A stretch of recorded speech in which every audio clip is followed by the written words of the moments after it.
Fans of Georgie and Mandy's first marriage will have to wait a bit before the series delivers its next installment.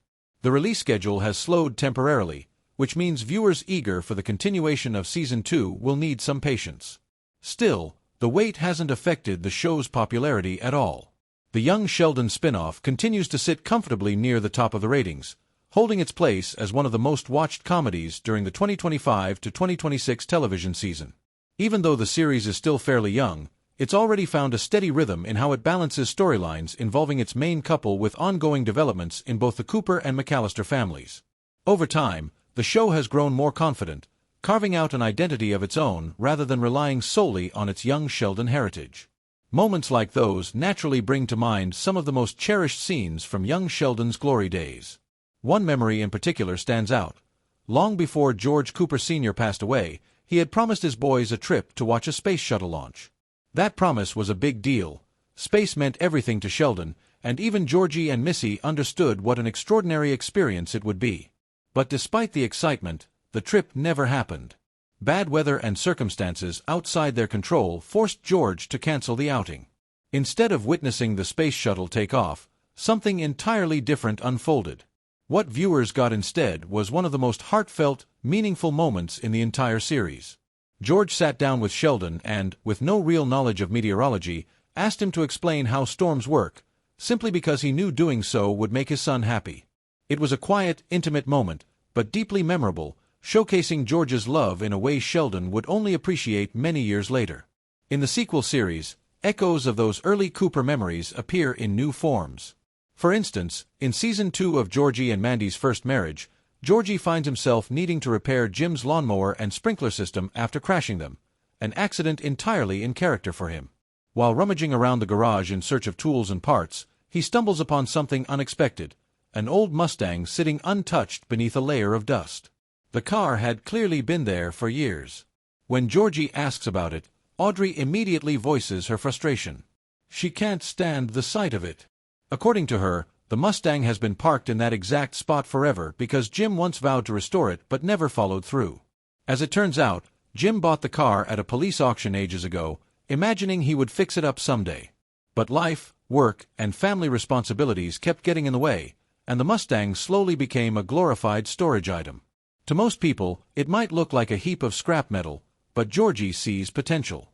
He believes that with some effort, they could restore the Mustang and sell it for much more than Jim originally paid. He offers to work on the restoration with Jim, wanting to turn the abandoned car into something valuable again. Jim agrees, not necessarily because he fully trusts Georgie's vision, but because he refuses to give Audrey the satisfaction of believing the car is only fit for the junkyard. So the restoration begins. Jim and Georgie start hunting down parts, making phone calls, checking local listings, swapping stories, and even accidentally placing bids against one another without realizing it. Their dynamic is both chaotic and endearing, typical for the two of them. Working together on the Mustang becomes one of those bonding activities that doesn't actually produce much progress on the car itself, but does bring out their familial warmth. Meanwhile, Audrey decides she wants to build a closer relationship with Mandy too. Watching Jim and Georgie bond over car parts and errands makes her feel slightly left out, and she wants something similar with her daughter-in-law. She approaches Mandy with the idea of doing an activity together. Mandy is hesitant at first. After all, most of Jim and Georgie's bonding seems to involve sitting inside a broken-down car drinking beer more than actual work, but she eventually agrees. They choose a project that has been on their minds for some time, repainting a room to serve as a nursery for baby Cece. Mandy likes the idea of creating a proper space for her daughter, especially since the entire family has been cramped together in one room. Privacy is rare in the McAllister household, and having a dedicated space for Cece feels like a necessary step. Of course, the project doesn't unfold without tension. Audrey insists that Cece should look more feminine. She mentions that someone at the mall recently mistook Cece for a boy, and the comment bothered her more than she lets on. Mandy, however, doesn't want her daughter's room to be overtly pink, frilly, or stereotypically girly. Her taste leans more toward soft neutrals and warm, inviting tones. After some debate, the two find a middle ground, yellow walls with hand-painted sunflowers to brighten the space. It's a compromise that reflects both of their sensibilities while keeping Cece's identity at the center, not society's expectations. As they paint, talk naturally shifts to Audrey's past. She opens up in a way Mandy hasn't seen before. Audrey admits that when she was younger, she had her own dreams, plans she never fully pursued for various reasons.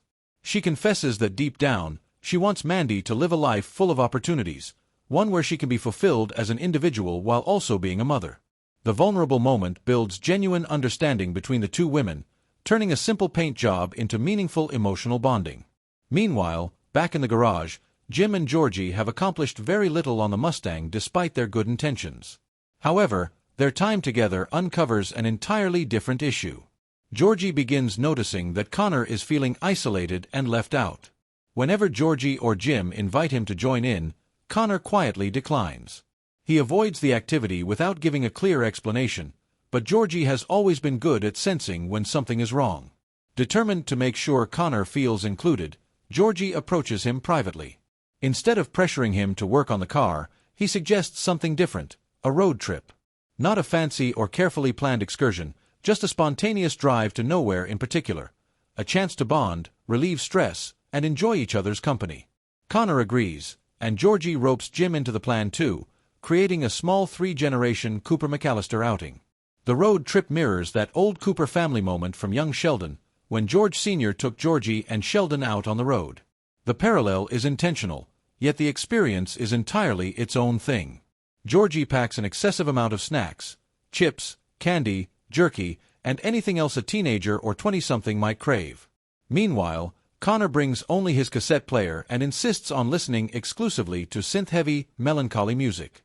Jim quickly grows irritated at the electronic beats playing non-stop, but Georgie gently encourages him not to interfere. He's having fun in his own way, Georgie tells him, showing a level of sensitivity that proves how much he's grown.